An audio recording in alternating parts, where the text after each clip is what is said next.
My name was Ashley Carter. I was 32 years old, and I used to hide little bundles under the mattress of my baby's crib. I kept telling myself it was all for my son, so he wouldn't go hungry, so he wouldn't live in the cold. But each sale was another step toward the edge. I thought I could stop. I thought I was in control. But the system doesn't see mothers. It only sees monsters. And that's how I ended up in the one place I never expected: prison, where I learned for the first time how to breathe without drugs. If this story resonated with your soul, click subscribe and let me know in the comments which city or country you're listening from. I'm truly curious to know where you're tuning in from. My name was Ashley Carter. I was 32 years old, and I used to be a dental assistant in Baton Rouge, Louisiana. Before everything fell apart, before the cravings took over, before I started lying to everyone, especially myself. That morning, I sat cross-legged on the cracked linoleum floor of our apartment kitchen, holding a small plastic bag between my fingers like it was sacred. The lights were off. The fridge hummed with an almost mocking tone, its inside bare except for half a bottle of ketchup and 2 eggs that had gone bad days ago. The air smelled like baby powder, spilled formula, and cigarette smoke from the apartment below. It was cold, too cold for a Louisiana spring morning, and I had no heat because the gas bill had lapsed into collection. My son Tyler was curled up in a pile of blankets on the living room couch, which doubled as his bed after I sold the crib for food money. His small body barely moved under the covers. I stared at him for a long time, chest tight, before turning back to the bag in my hand. I had told myself this would be the last one. I had said it out loud the night before, whispering it into the darkness like a prayer. But I had said it too many times before, 100 times, 1,000, every time I meant it, every time I believed it. And every time I ended up back here, on the floor, knees bruised, stomach hollow, hands shaking, heart full of shame. The powder inside that little bag shimmered faintly in the early light seeping through the blinds, not bright light, but the kind that barely touches anything, like it's too ashamed to fully enter. I grabbed the spoon, the lighter, the needle. My hands knew the motions better than they knew the touch of another person. I could do it with my eyes closed. I had once. I had tried to see how far I could fall without looking. The first time I used, I was 27. A friend offered it to me at a barbecue after a long shift. My back was aching, and my ex had just taken off with another woman and left me with a newborn and a stack of unpaid bills. I didn't think it would turn into anything. Just one time, just a break, a breath. And it worked, for a moment. It made everything fade. It quieted the chaos in my head and made the walls of my life feel less like a cage and more like a cave, safe and still. But it didn't stay that way. The need grew fast, like a fire you try to contain in a paper cup. The high became shorter, the crash more brutal. The spaces between hits became unbearable. I kept working at first, kept showing up at the clinic with foundation caked under my eyes and breath mints hiding the rot behind my teeth. But it didn't last. I started slipping up, calling in sick, making mistakes. Then I lost the job, then the car, then the health insurance, then everything else. I sold my grandmother's wedding ring. I pawned the TV. I took out payday loans I knew I couldn't repay. I told myself it was temporary, that I just needed to get through the month. Just one more week, one more hit, one more lie I never used in front of Tyler. That was my one rule, my sick little badge of motherhood.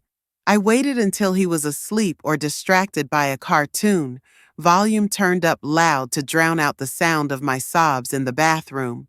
But kids know? They always know. Even when you think you're hiding it well, they feel it. Your distance, your volatility, your emptiness. That morning, I hadn't eaten in over a day.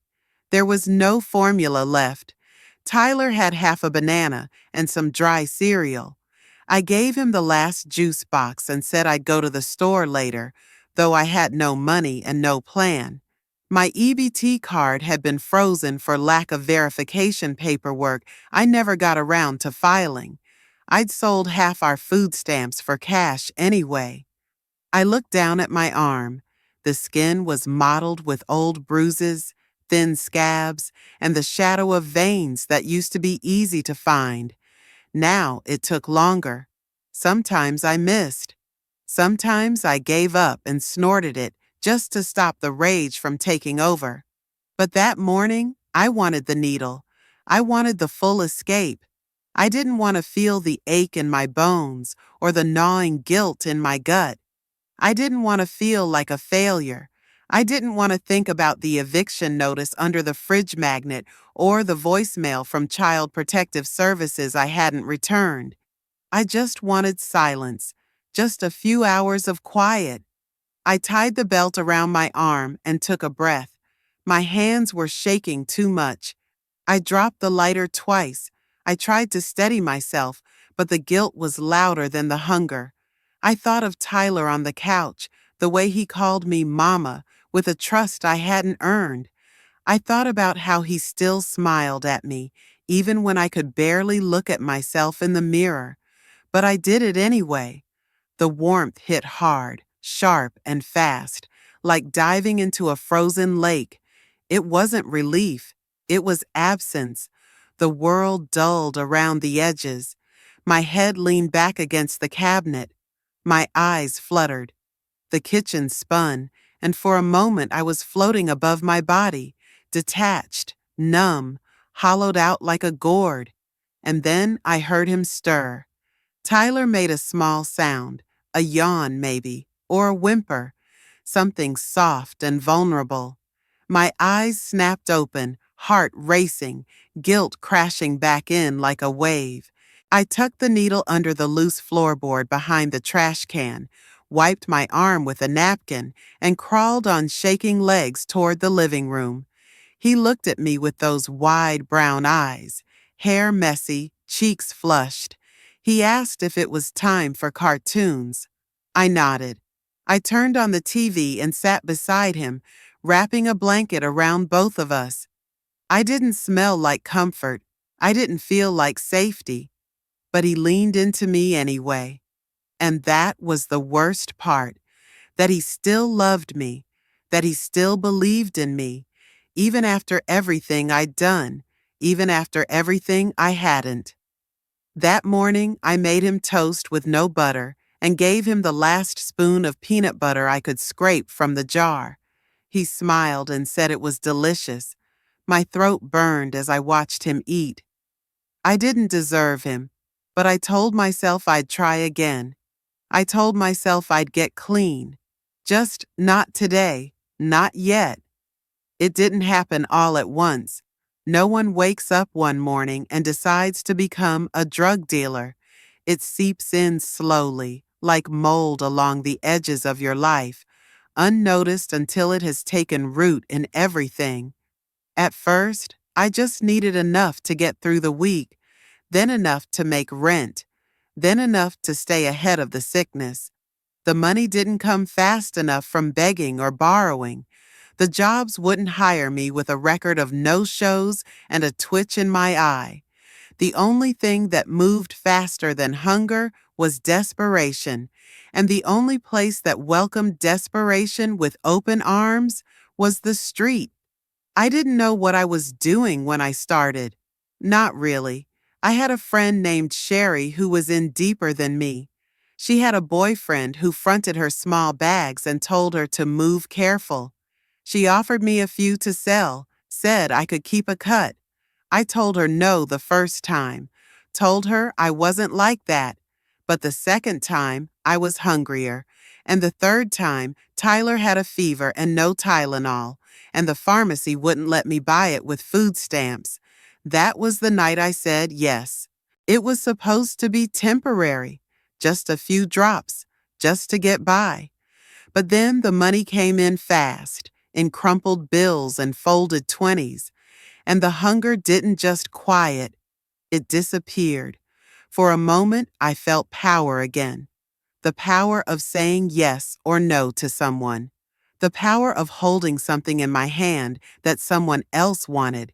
It wasn't real power, but it felt like air after drowning. I started with the people I knew, people from the complex, the laundromat, the back alley behind the liquor store. Some were users, some were sellers, most were both. We didn't ask questions. We didn't make small talk. I passed the bag. They passed the cash. Sometimes we nodded. Sometimes not even that. The corners became my office. The bus stop near the abandoned church.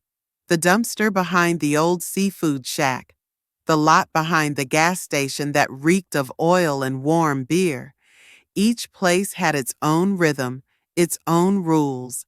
Never stay too long, never show fear, never count cash in the open. The first time I got jumped, it was by a boy who couldn't have been older than 15. He snatched the bag and ran before I could even curse. I didn't chase him. I just sat down on the curb and cried. Not because I lost the money, because I wasn't surprised. People started to recognize me, not by name, but by posture, by the way I looked over my shoulder twice before leaning into a car window, by the way I always kept my hand on the zipper of my coat, guarding what was left of my supply. Some called me Ash. Some didn't call me anything at all. I became a shape, a transaction, a shadow. At home, I kept my face neutral. I played games with Tyler when I could, colored with him on the floor using broken crayons and old receipts. He laughed sometimes, and I would forget for a minute where I had been an hour earlier. But the streets never left me. I carried their dust on my skin and their fear in my spine. I started keeping a small knife in my boot, just in case. I never used it, never even pulled it out. But knowing it was there gave me a false sense of control, like I could still protect something, like I was still the mother I claimed to be. There were nights when the air felt thick with risk, sirens blaring in the distance, headlights sweeping too slow across the pavement, a cruiser parked too long at the end of the block. I learned how to scan a face in under 2 seconds, learned who was tweaking, who was pretending, who was wired. The game changed daily. You had to move with it or be swallowed whole. Sometimes I thought about getting out, about quitting, about flushing the product and going clean. But then the rent would come due, or Tyler would outgrow another pair of shoes, and I would go right back. The streets knew that kind of loop.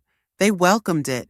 I kept my stash hidden in different places, inside an old cereal box in the cabinet, under the bathroom sink, taped behind a panel. Once, I hid a few small bags in the hollow of a stuffed animal after watching Tyler fall asleep. The guilt choked me, but I did it anyway. Every deal took a piece of me, not all at once, but slowly, like sanding down a door until it doesn't quite close anymore. I felt myself disappearing. My voice changed. My laugh vanished. My reflection in the mirror became someone I no longer recognized, someone thinner, colder, with eyes that never rested. But the money came, and I spent it on groceries, on rent, on cough syrup when Tyler got sick. I bought him a second-hand tricycle and watched him ride in circles on the cracked sidewalk out front. He looked up at me with pride. I smiled, then went around the corner to make another drop. The days bled together. There was no weekend, No holiday, only risk and reward, and fear, always fear. It lived in my chest, just beneath the skin, like a second heartbeat. I slept with one ear open, phone on vibrate, sneakers by the door. People stopped seeing me as a mother. They saw a dealer, a problem, a threat. I heard the whispers. I saw the glances from neighbors as they pulled their children closer. I didn't blame them. I wouldn't have trusted me either. One night, I saw a mother from the shelter I used to visit. She had a new job and cleaner clothes. She smiled at me from across the street, but the smile faded when she noticed what I was doing. I saw the recognition in her eyes, not just of me, but of the fall. She had seen it before. She had lived it, and she had climbed out. I turned away before she could say anything. That night, I couldn't sleep. I sat on the kitchen floor, knees pulled to my chest, the weight of my coat still clinging to me. I stared at the window, waiting for the sun to rise. The bag of unsold product lay on the table beside an empty baby bottle. Outside, the city breathed its slow, indifferent breath. Inside, I listened to my son's soft snoring in the next room. And I waited for the knock that I knew was coming. It happened in the early hours before sunrise, the hour when even the street dogs sleep and the wind outside carries a deeper kind of silence. That silence didn't last. I woke up to it being shattered.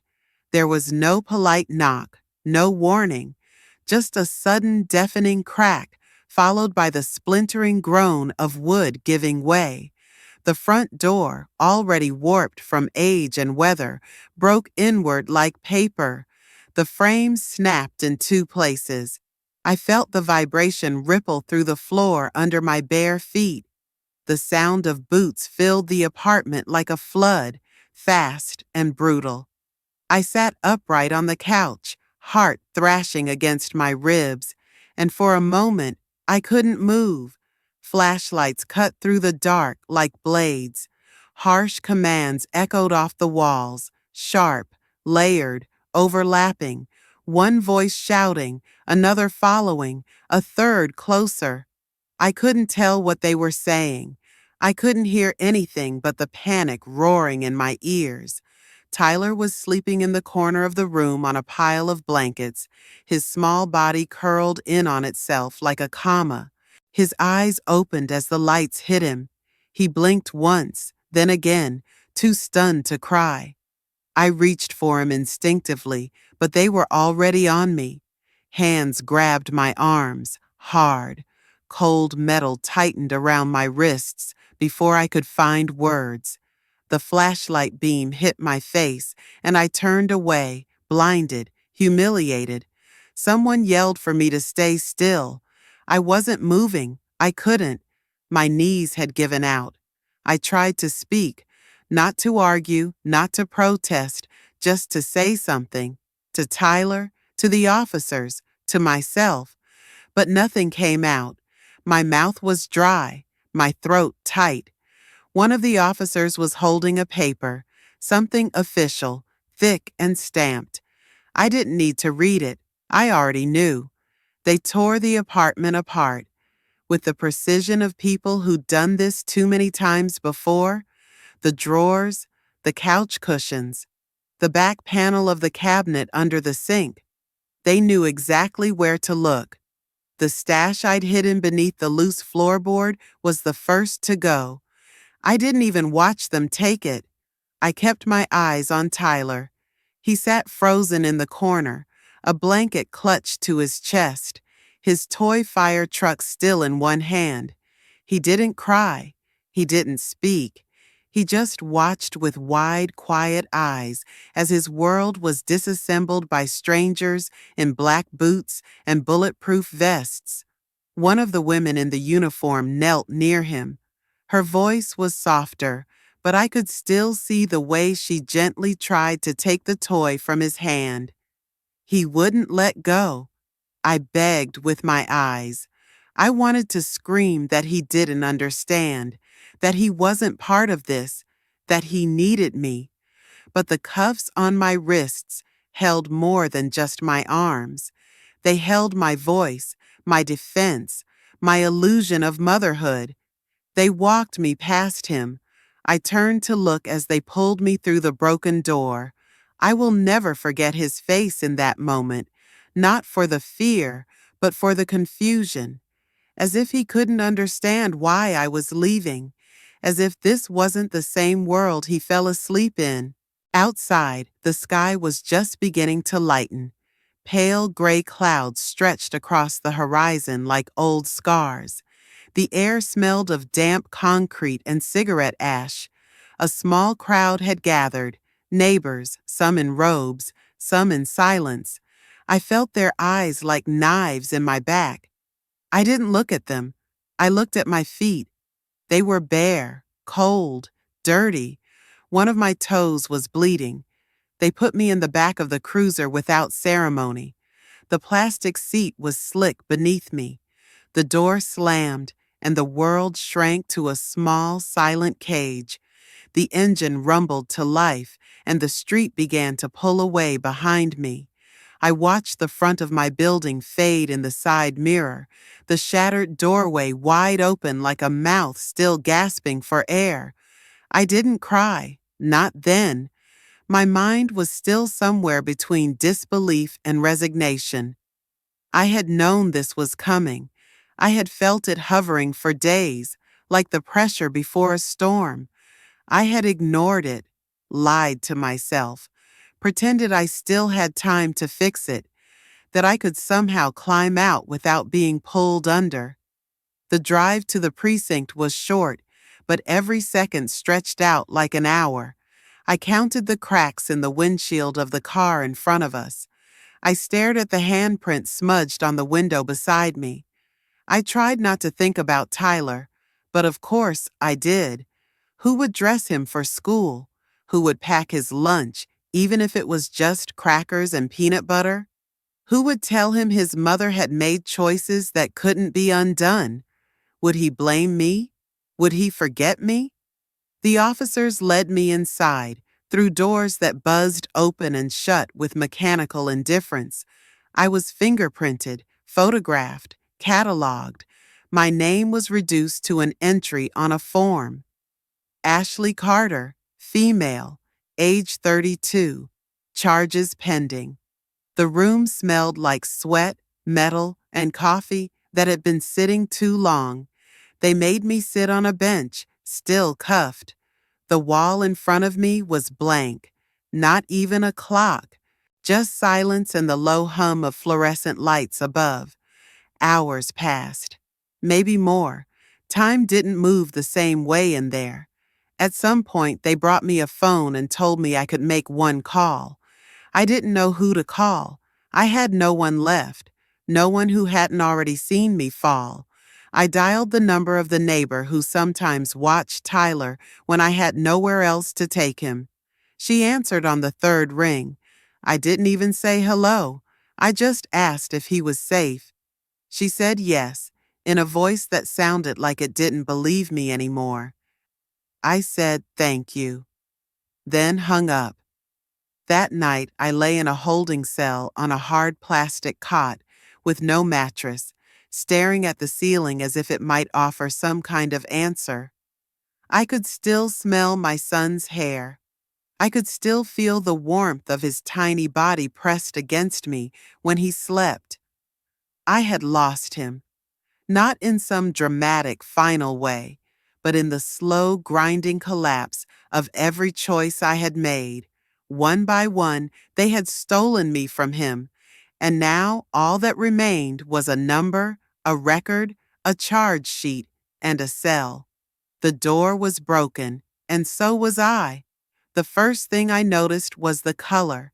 It wasn't white or beige like hospitals or waiting rooms. It was gray. Everything was gray. The walls, the floor, the ceiling, the metal cot.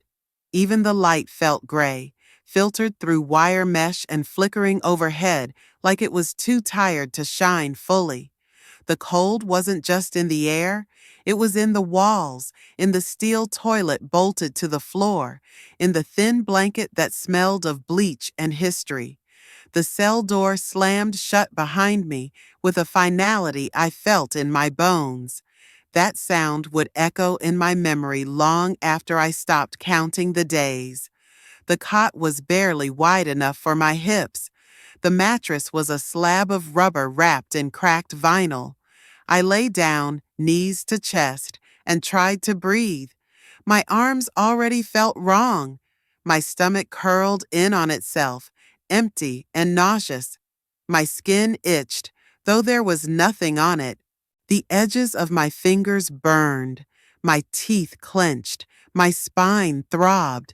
I had gone through mild withdrawal before, when I tried to stop on my own, when the money ran out, when I promised myself I could do better. But never like this, never cold, never caged.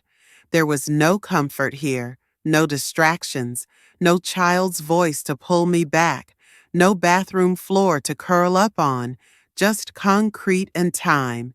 It started with heat, not from outside, but from inside me, like my blood had been replaced with boiling water. I burned under my skin while my teeth chattered from cold. I sweated through my clothes, soaked the mattress, and still couldn't stop shaking. I stripped off my shirt, then pulled it back on 5 minutes later, sobbing and cursing at nothing. My breath came in shallow gasps. My vision blurred. My limbs ached. Every second was too much. The guards checked on me every few hours, glancing through the slot in the door, faces unreadable. They saw this all the time. My pain didn't shock them. It didn't move them. I was just another body sweating out the poison, another addict on the floor. They didn't ask if I needed help. They didn't ask anything. Time became a loop.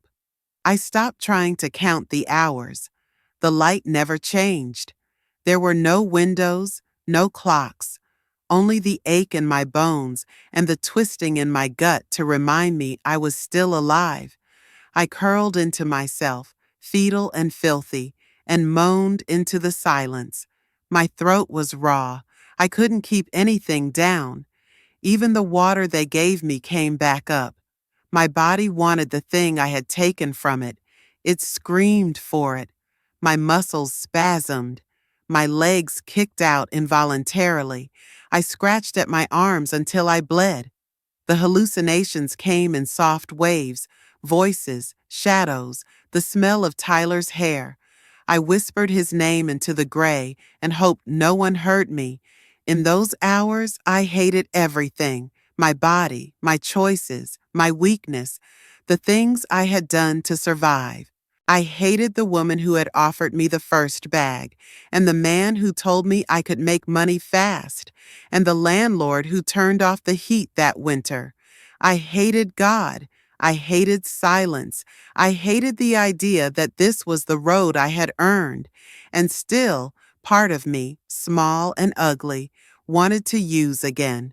Not because I didn't want to get better, but because the pain was so loud it drowned out the part of me that still remembered how to hope.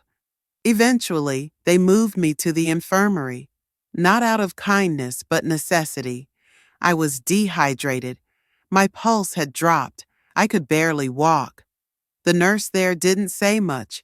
She was older with tired eyes and gloves that snapped when she pulled them on. She cleaned the sores on my arms, gave me IV fluids, didn't look me in the eyes. I watched the liquid drip through the tube and tried not to cry. My roommate in the infirmary was a woman named Marlene. She had thinning hair and a cough that never stopped. She'd been through withdrawal 5 times before. She told me I was lucky it hit hard. She said the ones who go through it too easily never learn. I didn't feel lucky. I felt like I was dying, one scream at a time. The worst of it lasted 3 days.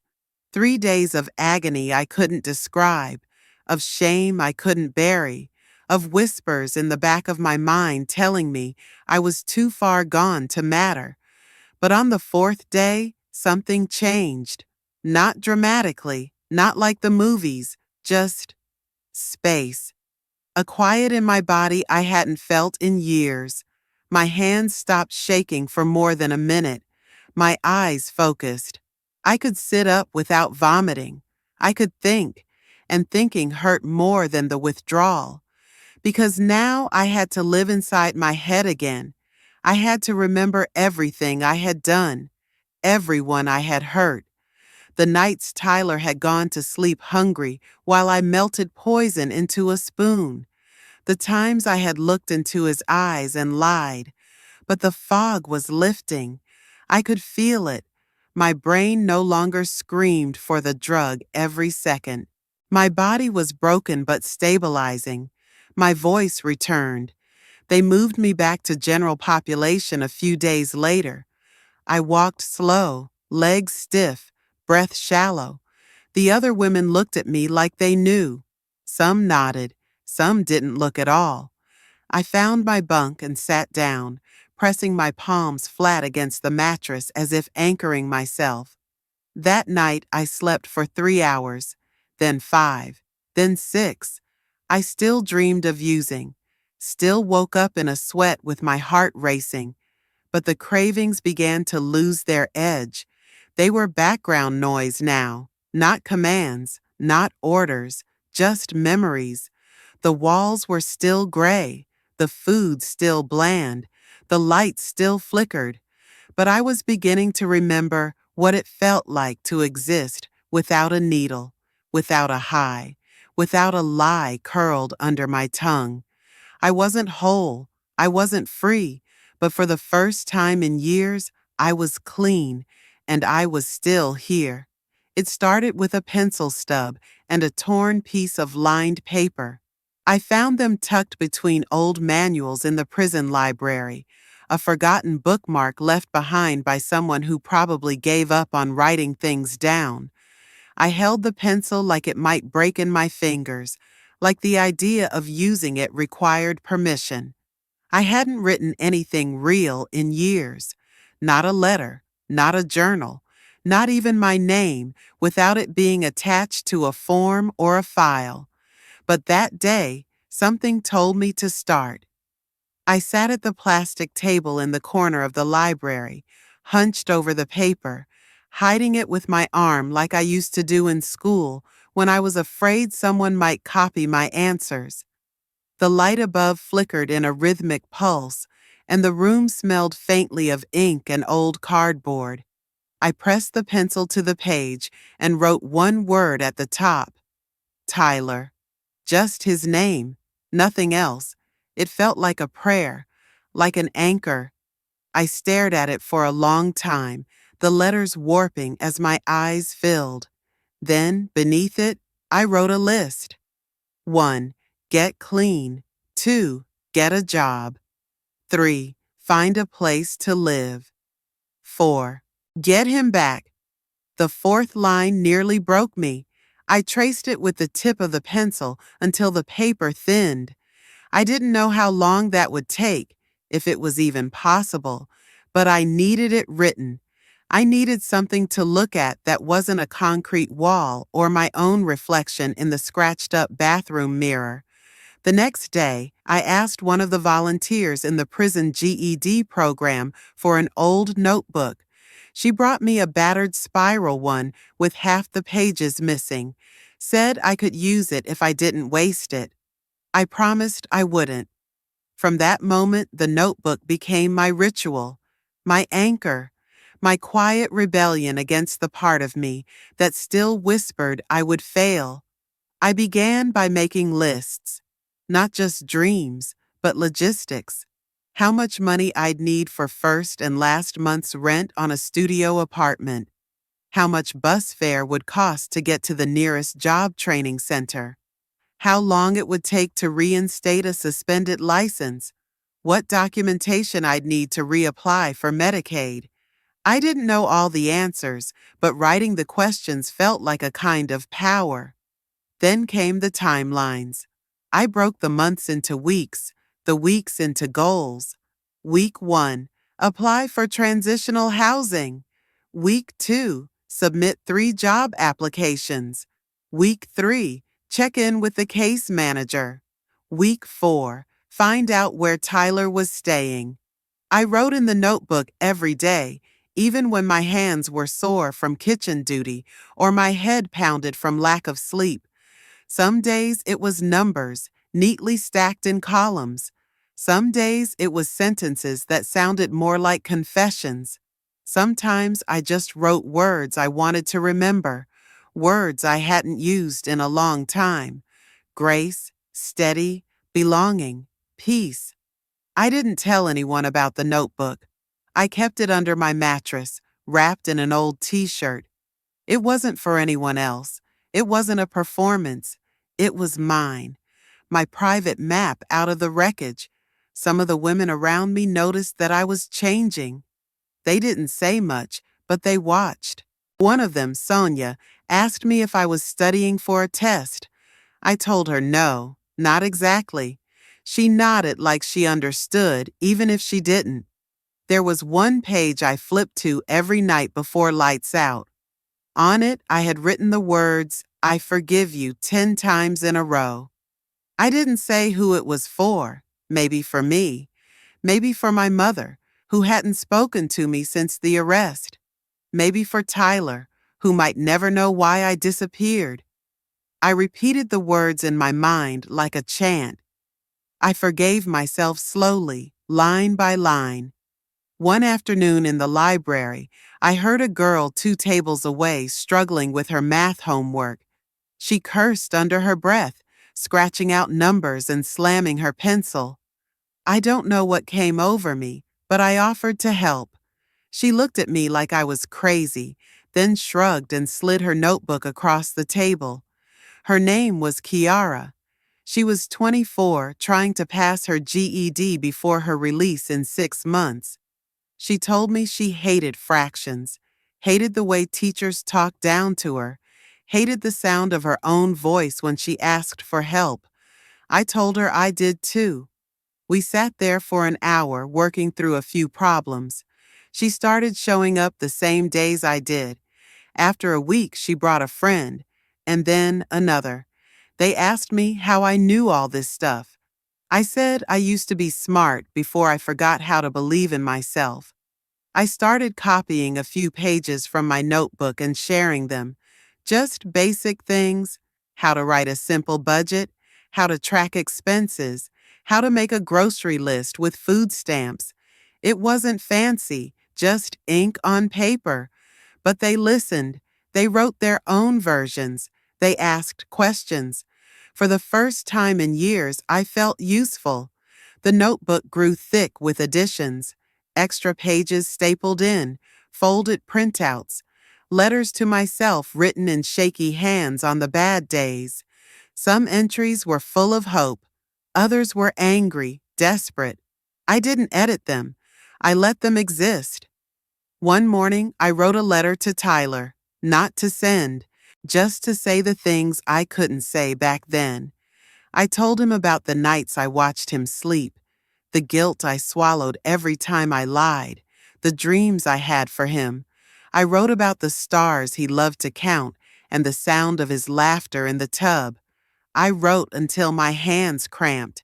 Then I folded the letter and tucked it into the notebook between the pages labeled Housing Resources and Job Interview Questions. The notebook wasn't just a plan anymore.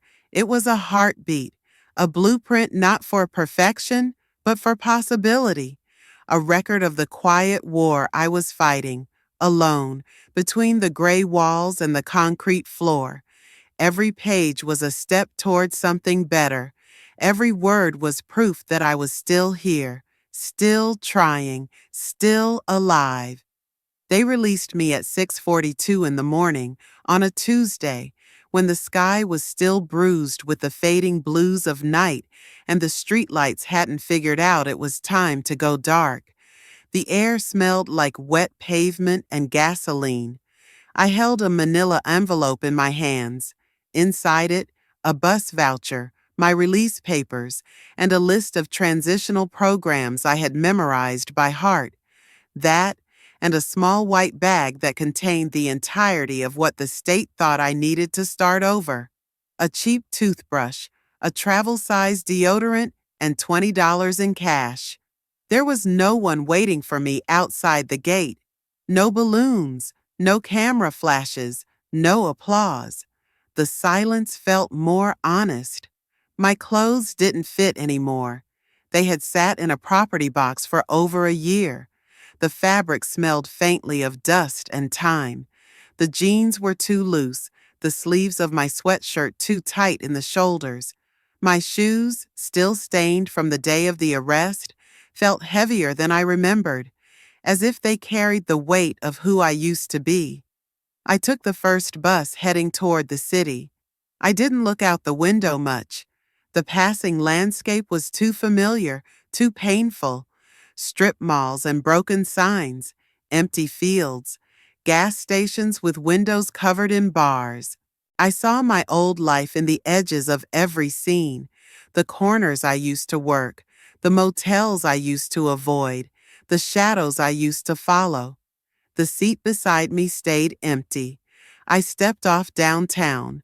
The streets were already buzzing with the lives of people who had no idea I had just walked out of a cage. I carried no ID, no resume, no home address, just the notebook pressed to my chest like scripture, dog-eared and scrawled through with shaky handwriting. Inside it, the plan. I made my way to the re-entry center listed in the packet. The building was squat, brown brick, wedged between a check-cashing place and a bail bond office. The woman at the desk barely looked up when I gave her my name. She handed me more papers, pointed to a chair. I sat there for nearly an hour, listening to the buzz of fluorescent lights and the low hum of voices behind frosted glass doors. No one said welcome back. No one said good luck. I was assigned to a group shelter on the edge of the city. Bunk beds, curfews, shared bathrooms that never fully dried. The hallway smelled like mildew and disinfectant. I slept with one eye open, my hand on the notebook tucked under my pillow. I didn't unpack. There was nothing to unpack. The first job I found was at a diner that paid me in tips and sympathy. I washed dishes in the back, my hands red and cracked from hours in hot water. I didn't complain. The rhythm of work grounded me. I liked the weight of clean plates, the hiss of the dishwasher, the sound of the cook yelling orders, like music with no melody. It was noise, and I was part of it. I stayed quiet. I didn't tell anyone where I had been. When people asked about the gaps in my life, I said I'd been dealing with things. Most didn't press. Those who did got silence. I had learned that shame could be worn like armor if you kept it polished.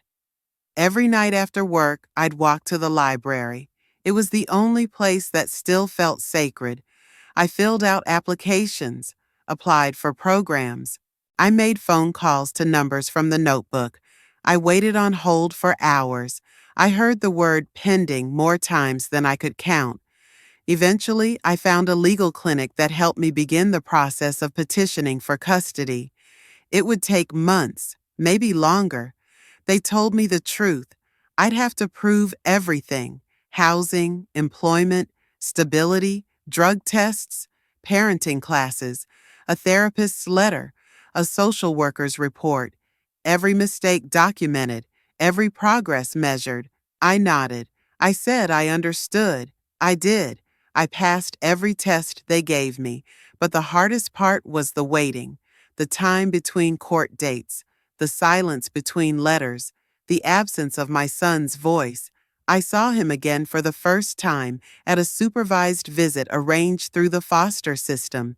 He had grown taller, his hair was shorter, his face older.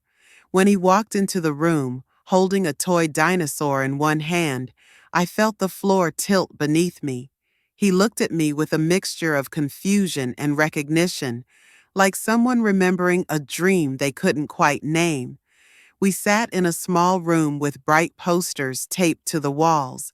A caseworker hovered nearby, clipboard in hand. I didn't know what to say at first, so I asked him about the dinosaur. He told me its name. I told him it was a good name. We talked about cartoons, about peanut butter sandwiches, about whether he still liked to count stars. When the visit ended, he hugged me. Not tightly, not long, but he didn't pull away when I put my arms around him. I buried my face in his shoulder and inhaled. It was the first breath I'd taken in 2 years that didn't taste like guilt. I walked home that day under a sky that was pale and open. The streets were the same. The cracks in the sidewalk still caught my toes. The traffic still groaned at every intersection. But I was not the same. I had no title, no position, no degree, no clean history to brag about. But I had a plan. I had calluses on my hands from honest work. I had a room I paid for with my own money. I had a therapist who told me every week that my story didn't end with what I had done. I had a notebook filled with pages of proof that I had tried, even when I had no reason to believe I could succeed. And most of all, I had hope, not loud, not showy, just steady, quiet, durable. I was no longer the woman who curled up on a cold kitchen floor chasing a numbness she called survival. I was no longer the shape of someone who had given up. I was a mother, without rights, without recognition, without guarantees, but still a mother, still standing, still walking forward.